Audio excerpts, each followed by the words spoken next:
All new tonight, police making a really wild rescue on ice in Bedford. A dog fell right through the ice, then its owner fell through, and two other people who were just trying to help. Thankfully, police were able to rescue everyone eventually. Our Malcolm Johnson is live right now in Bedford with more on the chain reaction rescue. Malcolm.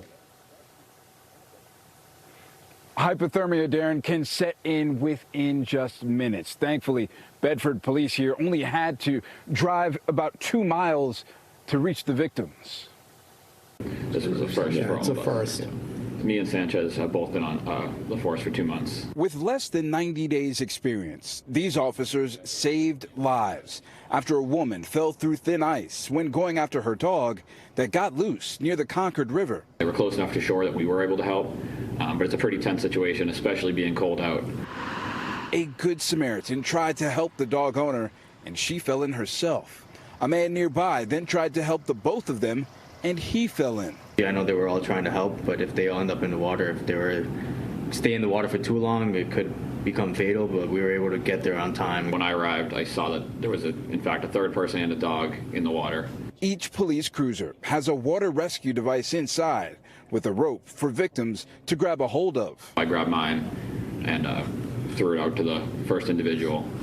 As I was reeling her in, Officer Sanchez and Lopez arrived on scene, grabbed their water rescue tool, started saving the second individual.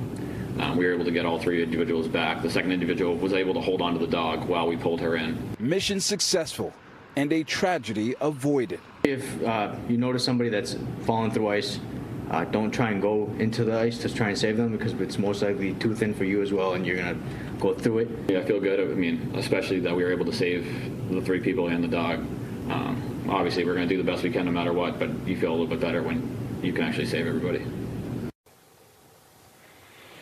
Just an amazing situation for these officers that have been on the job for less than 3 months, Darren, and we know that all of the victims are expected to make a full recovery.